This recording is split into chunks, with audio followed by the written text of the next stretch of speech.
I'm all about that bass, no trouble. I'm all about that bass, no trouble. I'm all about that bass, bass.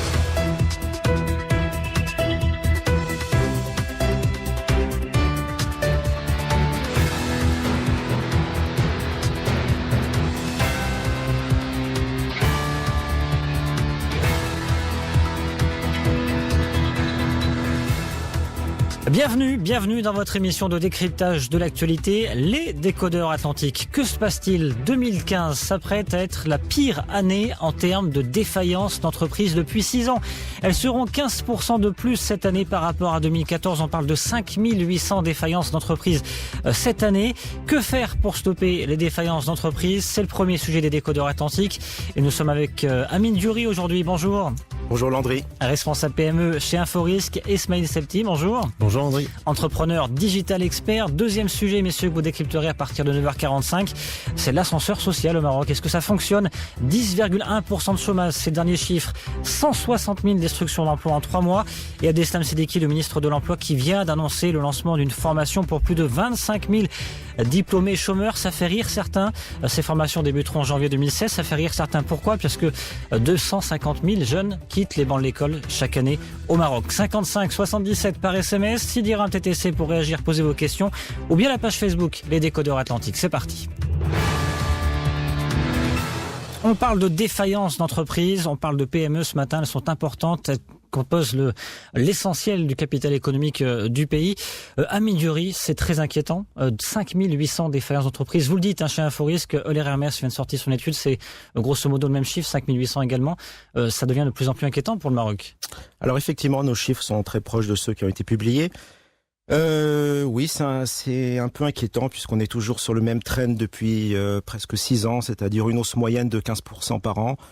Cette année encore, on est en légère hausse en pourcentage annuel, c'est-à-dire qu'on est à plus 18% par rapport à l'année dernière. D'accord. Chez vous, chez Inforisque, c'est plus 18%. Oui, exactement. D'accord. À l'heure actuelle, au 31 octobre. Mmh. Donc voilà, le trend se poursuit.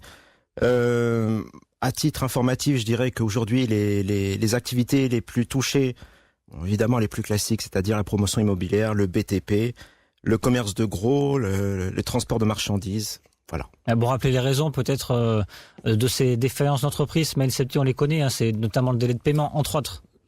Il y a énormément de ces entreprises qui meurent en bonne santé. C'est malheureux, c'est des entreprises qui font des bénéfices, mais qui malheureusement se retrouvent en cessation de paiement parce qu'elles n'ont plus un dirham en banque, qu'elles ont éventuellement tiré sur la ligne de crédit jusqu'au maximum, et puis au bout d'un moment, la banque elle dit stop parce que elle peut plus continuer à prendre le risque avec l'entreprise.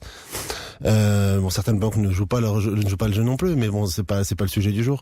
Et je pense que beaucoup d'entreprises meurent en bonne santé parce que la trésorerie sont en souffrance, parce que les délais de paiement sont extrêmement longs, parce que on manque de visibilité. Certaines entreprises on ne sait pas quand on va être payé, donc c'est très très difficile de faire de la prospective, c'est très difficile de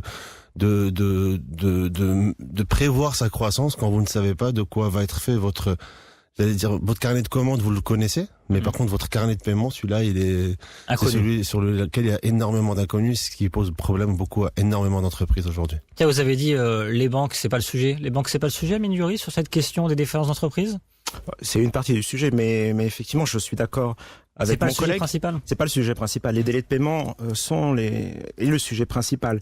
Pour une raison très simple, et je citerai un chiffre qui a été publié en France, 25% des faillites sont expliquées par les retards de paiement en France. Sachant qu'en France, les retards de paiement, le délai moyen de retard de paiement est à peine de 13 jours. Ouais. Alors, vous voyez la différence avec le Maroc, sachant qu'ici on est déjà à 7 mois de délai de paiement. Et rajoute un autre chiffre qui est important, c'est que la probabilité de défaillance est multipliée par 6 dès qu'on dépasse 30 jours. Donc voilà, clairement c'est le facteur le plus important. Maintenant, il y en a d'autres. Effectivement, on est dans une conjoncture qui est assez tendue, donc un contexte macro assez tendu. Nos partenaires internationaux qui sont pas dans une situation magnifique. Oui. Il y a un resserrement au niveau des dépenses de l'État, notamment avec la question de la compensation. Au niveau des banques, effectivement, il y a un resserrement des crédits distribués. la hausse du chômage. Donc tout ça fait ça joue au niveau de la demande des entreprises. Mais est-ce que les banques, elles pourraient davantage jouer le jeu? Parce que c'est vrai, depuis 2 ans, 3 ans, on les voit, ces banques aller sur les PME, davantage sur les PME, communiquer davantage sur les PME. Elles peuvent attirer plus, les banques? En fait, les banques... Pardon. Allez-y. En fait, aujourd'hui, les banques ont des produits financiers qu'elles vont adresser à leurs clients.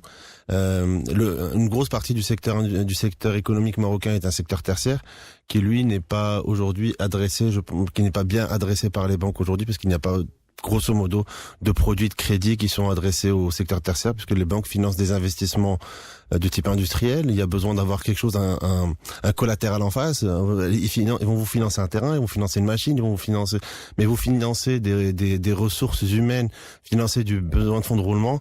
C'est quelque chose qu'ils vont faire moyennant des cautions en face. Donc si vous avez une caution, si vous avez des garanties en face, si vous êtes, si la banque est assurée d'être derrière, oui, ils vont vous suivre, mais aujourd'hui pour une TPE, pour une PME, c'est quasiment impossible.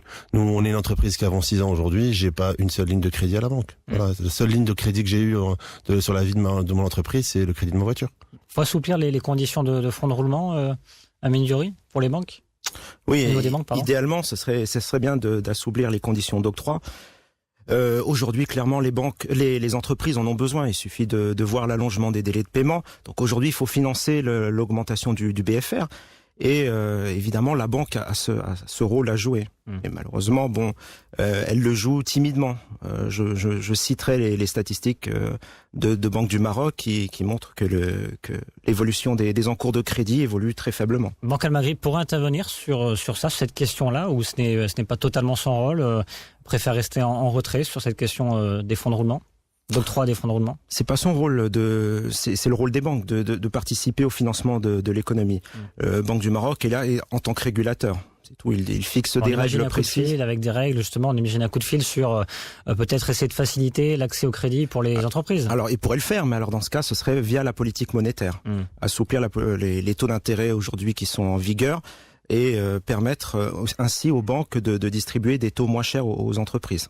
La situation, elle peut être rattrapable sur ces différentes entreprises aujourd'hui? Bien sûr qu'elles peuvent être rattrapables. Le premier sujet, c'est évidemment le délai de paiement. Une loi, il y a des amendements qui sont en cours en ce moment par rapport à cette loi qui va rendre cette loi applicable aux entreprises publiques. On espère une homogénéisation des pénalités de retard qui sont appliquées aujourd'hui aux entreprises publiques. Si jamais ça se fait, évidemment, ça aura un impact très positif sur la trésorerie des TPE-PME qui, notamment, travaillent en grande majorité avec ces entreprises publiques. Smaïl Sati. Vous avez tout à fait raison de pointer le rôle de l'État comme en tant que client. C'est vrai qu'aujourd'hui, l'État en tant que client n'est pas réputé pour être le meilleur des payeurs, ce qui est, je trouve, assez dommageable. Parce que si l'État qui est un des plus gros donneurs d'ordre, si ce n'est le plus gros donneur d'ordre, payait vite, ça permettrait de faire tourner plus d'argent dans l'économie et permettre aux entreprises de payer plus facilement. Donc ça, c'est le premier élément. On a parlé de délai de paiement. Il y a un autre sujet qu'il faut pas oublier, c'est la fiscalité des entreprises. Aujourd'hui, tous mes plus gros chèques que je fais chaque mois sont ceux que j'envoie à l'État, à la CNSS, à la TVA, à l'IS, à l'IR. C'est aujourd'hui la fiscalité pour l'entreprise est lourde, et c'est vrai que on a beaucoup de mal à obtenir des réformes de la fiscalité, puisqu'il y a une forme de conservatisme fiscal sur ce volet-là. Et quand on voit la difficulté qu'on a à obtenir un IS progressif et à quel point il y a de la résistance sur ce sujet-là, c'est vrai qu'aujourd'hui on cracherait pas, nous les entrepreneurs ne cracheraient pas sur une réforme fiscale qui permettrait d'alléger un petit peu la pression. Parce que je vous cache pas que c'est un petit peu compliqué. Et sur la fiscalité, justement, Amine Diouri, est-ce qu'il y a du mieux un petit peu dans ce projet de loi de finances 2016 pour les entreprises? Alors effectivement, j'ai lu qu'il y avait une proposition du groupe majoritaire de rajouter des tranches supplémentaires au niveau de l'IS progressif. Donc ça peut être un élément très très favorable s'il est adopté par le Parlement. C'est-à-dire que le gouvernement va proposer des tranches intermédiaires pour les bénéfices imposables entre 300 000 et 1 million. Aujourd'hui, on rajoute une tranche supplémentaire dans cette fourchette. Et idem entre 1 million et 2,5 millions. Donc évidemment, cette progressivité est intéressante pour la PME. Ça permet de soulager. Qu'est-ce qui peut être fait d'autre justement pour soulager ces PME? Alors, moi je dirais qu'il y a des éléments très concrets, opérationnels à mettre en place immédiatement. Au niveau des process de sélection des clients et des fournisseurs, aujourd'hui, voilà, je rappelle le chiffre d'Altares, 25% des faillites à cause de retard de paiement. Donc ça signifie que si on sélectionne bien en amont ces clients fournisseurs, on réduit ce risque. Aujourd'hui, clairement, il y a des spécialistes du renseignement commercial comme Inforis qui proposent ce type d'outils de scoring, d'information financière et qui permet justement de sceller ce point. L'autre idée, c'est aussi de travailler sur le process de recouvrement des entreprises. Alors évidemment, il y a des outils aujourd'hui qui sont très bons pour aider l'entreprise à recouvrer plus facilement et à sélectionner les entreprises qu'elles doivent suivre.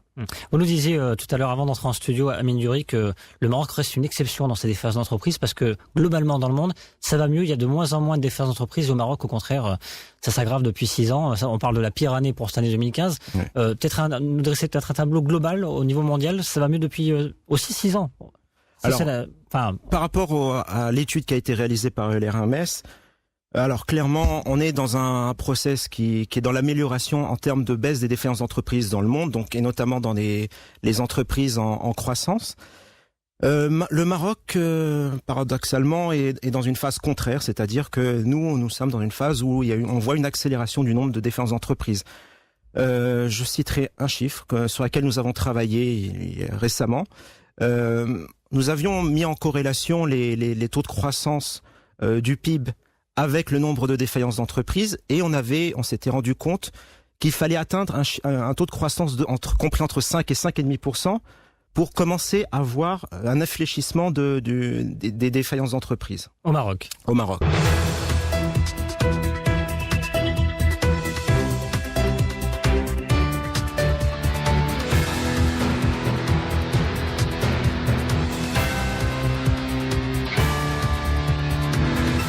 Bienvenue à tous sur Atlantique Radio, si vous nous rejoignez, c'est les Décodeurs Atlantiques, votre émission de décryptage de l'actualité. Nous sommes avec Smaïl Septi, entrepreneur, digital expert. Rebonjour Smaïl Septi. Rebonjour Landry et aux auditeurs. Et Amine Duri, rebonjour. Rebonjour Landry. Vous êtes responsable PME chez Inforis. On termine de parler des défaillances d'entreprises. 5800 défaillances d'entreprises logiquement pour cette année, c'est ce qui est prévu par Inforis. Vous évoquez la baisse des chiffres d'affaires des TPE, PME entre 2011 et 2013. Ça aussi, c'est une des raisons qui explique aujourd'hui que les défaillances d'entreprises sont de plus en plus nombreuses. Oui, effectivement, ça peut être un facteur explicatif. On a réalisé cette année une étude justement sur l'évolution des chiffres d'affaires des TPE-PME et on a constaté que la baisse était de près de 17% entre 2011 et 2013 et entre 2012 et 2013, il y a eu une baisse quand même de près de 8%. Donc les raisons de cette baisse de chiffre d'affaires, les raisons sont multiples. Déjà la concurrence de l'informel, c'est quelque chose qui peut vraiment expliquer cette baisse. Évidemment la demande à tonnes liée à la conjoncture macroéconomique. Et puis le troisième point, c'est lié à la compétitivité. Donc j'ai parlé de la compétitivité des prix de ces entreprises, qui n'est pas exceptionnelle non plus. Donc il faut qu'elle travaille là-dessus justement, compétitivité des prix. Oui, effectivement, compétitivité est importante pour vendre un produit. L'informel, la concurrence de l'informel. On voit le statut d'auto-entrepreneur qui commence à se développer, lancé il y a un peu plus d'un mois maintenant. C'est pas ce qui va rassurer les PME, au contraire, Smaïl Septi? Ah non, moi je trouve le statut d'auto-entrepreneur, de l'auto-entrepreneur, c'est plutôt une bonne chose. Moi, tout ce qui va dans le sens de faire rentrer des gens dans un système économique structuré, organisé, qui paye des impôts, même s'ils en payent pas beaucoup, et c'est tant mieux. Ça encourage une activité économique structurée, organisée. Moi, je dis bravo et j'applaudis haut et fort. Non, c'est pas ça. C'est aujourd'hui, vous avez encore beaucoup de gens qui font du blague. Vous avez encore beaucoup de gens on est en concurrence. Alors pas forcément beaucoup dans mon secteur, même si c'est encore le cas un petit peu. Vous avez des gens qui vont pas payer d'impôts. Tout simplement. Donc quand je vous dis qu'aujourd'hui mes plus gros chèques je les paye, je les envoie à l'État, bah voilà, la question elle est très simple. Je suis en concurrence avec des gens qui payent pas leurs charges, donc c'est très compliqué. Pas dans mon secteur. Je vous dis, on est quelque chose sur un secteur qui est plutôt régulé, où les gens sont plutôt clean, mais dans l'industrie, dans le commerce, oui, c'est tout à fait le cas. Amélioré, vous nous disiez tout à l'heure qu'il faut au moins un taux de croissance de 4,5%, 5% pour, entre guillemets, stopper ces défaillances d'entreprise, les limiter. C'est pour quand, du coup, la reprise, j'ai envie de dire? Pas tout de suite, dans 2 ans, 3 ans? Alors, je suis pas macroéconomiste, donc j'aurais du mal à répondre à cette question. Ouais. Bon, pour l'instant, la conjoncture fait que l'année prochaine, le taux de croissance sera limité entre 3 et 4%. Et encore, il y a des facteurs qu'on ne maîtrise pas, comme la pluviométrie, par exemple, pour le secteur primaire. Mais à moyen terme, j'ai aucune visibilité par rapport à l'évolution du PIB marocain. En tout cas, pour 2016, on est reparti pour une année encore difficile pour les entreprises. En théorie, oui. En théorie, oui. Merci. Et puis, c'est pas une loi de finances de relance que l'on a cette année. Ouais. Voilà, on a une loi de finances qui est plutôt conservatrice et qui a vocation surtout à réduire les dépenses de l'État, à s'assurer qu'on va rester dans les clous d'un point de vue budgétaire. Et c'est pas un plan de relance, donc c'est pas ça qui va encourager la croissance. On va parler dans un instant de l'ascenseur social au Maroc. Est-ce que ça fonctionne? 10,1% de taux de chômage, je vous le rappelle, c'est le chiffre qui est tombé au début de ce mois. 160 000 destructions d'emplois ces 3 derniers mois. Et puis Abdeslam Sedeki, le ministre de l'Emploi, qui veut former, tenez-vous bien, des diplômés chômeurs. Ils vont être reformés pour être peut-être ramenés vers un marché de l'emploi. Ça débutera dès 2016, des formations au secours d'une éducation défaillante. On le rappelle, ce chiffre, 250 000 jeunes quittent les bancs de l'école chaque année. Mais avant de parler de ce sujet, votre séance, messieurs, la séance coup de gueule, coup de cœur, Smaïl Septi, qu'est-ce que vous nous avez choisi aujourd'hui? Un coup de gueule. Je suis très très très triste pour mes amis libanais parce que j'ai vécu avec des Libanais quand je vivais à l'étranger. J'ai des très très bons amis libanais et je sais à quel point c'est un peuple qui est meurtri. C'est un peuple qui est enfermé entre un certain nombre de puissances, qui ne font que passer par là, et c'est un peuple qui n'aspire qu'à une chose, c'est à la paix et à vivre en vivre comme tout le monde. Et aujourd'hui, ils ont encore été frappés dans leur chair, et je suis très très triste pour eux. Et sous pression de l'immigration, il y a plus d'immigrés au Liban que de Libanais, tout simplement. Amin Diori, coup de gueule, coup de cœur? Alors moi, coup de cœur. Le fait que la pénalisation de la fraude fiscale passe à la trappe. Oui. Donc autant je comprenais l'objectif de notre ministre de l'économie de vouloir lutter contre la fraude fiscale qui est effectivement un élément important par rapport aux ressources de l'État. Maintenant, 5 ans de prison prévus, c'était quand même un peu violent. Et malgré tout, on conserve les sanctions pécuniaires qui ont été prévues dans le projet de loi initial. Donc ça, c'est plutôt une bonne chose. Le deuxième coup de cœur, c'est aussi le fait qu'on ait rajouté 2 tranches au niveau de l'IS progressif. Ce qui va être un net avantage un avantage fiscal pour les PME. Donc ça va un peu mieux respirer l'année prochaine. Ça va un peu mieux respirer. Smaïl Septi, vous voulez réagir? Ouais, je rejoins les coups de cœur évoqués à l'instant. La pénalisation de la fraude fiscale associée à 10 ans de délai de prescription, c'est une épée de Damoclès au-dessus de la tête de n'importe quel entrepreneur. Et je compte pas le nombre de statuts que j'ai vu passer sur les réseaux sociaux de personnes qui disent on veut tuer l'entrepreneuriat dans ce pays. Je salue cette mesure qui permet juste aux entrepreneurs d'entreprendre sans... Déjà, ils prennent des risques financiers, ils prennent des risques économiques sur leur famille, etc. Si en plus ils risquent la prison, alors je trouve que c'est plutôt une bonne décision. 9h46 sur Atlantique Radio, notre deuxième sujet dans les décodeurs Atlantique. Avec cette question, l'ascenseur social fonctionne-t-il au Maroc? D'abord, je voulais avoir vos avis, messieurs. Oui, non, Miliori? Ça fonctionne pas? Il peut mieux faire. Peut mieux faire, Smaïl? Je pense qu'il est bloqué vers le haut et vers le bas. Vers le haut et vers le bas. Bon, commencez par vous, allez. Vers le haut et vers le bas, qu'est-ce que vous entendez par là? Il y a très peu de personnes qui accèdent des classes les plus populaires vers des classes économiques plus aisées, vers la classe moyenne, et c'est quelque chose qui ne fonctionne, je pense, qui ne fonctionne pas assez. Alors ça fonctionne un peu, mais pas assez. On aura peut-être quelques chiffres dans le courant de l'émission, mais aussi dans l'autre sens. Aujourd'hui, pour pouvoir redistribuer des richesses, il y a besoin que de l'argent soit redistribué et qu'il y ait forcément de l'argent qui redescend. Donc un ascenseur qui fonctionne dans les deux sens. Et aujourd'hui, il ne fonctionne dans aucun des deux sens. Amin Diori. Alors c'est vrai que les chiffres publiés par le HCP en 2013 sur les inégalités sociales vont dans le sens de mon collègue. Quelques chiffres pour appuyer ça. La distinction homme-femme, par exemple, les hommes ont 3 fois plus de chances de mobilité sociale ascendante. un rural a beaucoup moins de chances, a 3 fois moins de chances qu'un urbain de mobilité sociale. Un pauvre, alors une personne issue de la classe défavorisée a seulement, d'après cette étude, 2% de chances de devenir, d'accéder à la classe cadre ou chef d'entreprise. 2% de chance 2%, seulement. Ouais. Donc effectivement, ces chiffres semblent appuyer les dires de mon collègue. Maintenant, pourquoi je reste positif malgré tout ? On est quand même une économie qui est émergente. Il y a un énorme potentiel au niveau économique. Et je pense que sincèrement, il y a de la place encore pour les jeunes issus des classes défavorisées pour accéder à cette classe moyenne. Et d'ailleurs, c'est absolument nécessaire que cette classe défavorisée accède à cette classe moyenne, sans quoi il n'y aura pas de croissance durable de l'économie marocaine. Et puis on sait qu'il y a une démographie importante au Maroc, démographie souvent économie, ça fait la paire. Malheureusement aujourd'hui on a un système éducatif qui est défaillant, alors on essaie de le restructurer, mais on a des chiffres importants de jeunes qui quittent l'école, qui vont être des futurs chômeurs, qui vont être sur le marché de l'informel. 250 000 personnes jeunes de moins de 18 ans chaque année qui quittent les bancs de l'école, on parle de même 300 000 parfois. Ce sont des chiffres importants qui dans les années vont s'accumuler de plus en plus. Il y a 3 millions de Marocains qui ont entre 20 et 25 ans. Ce chiffre-là, ça vous donne 10% de la population. Voilà, c'est 10% de la population qui arrive sur le marché du travail. En ce moment, nous ne créons pas assez d'emplois. On a beau essayer, nous ne créons pas assez d'emplois pour accueillir tous ces personnes qui sont pas tous formées. Et quand on voit que même les gens qui sont formés ont du mal à trouver des emplois, 10% de chômage, ça fait beaucoup. Et effectivement, je pense qu'il y a un vrai enjeu à la création d'emplois dans notre pays et de créer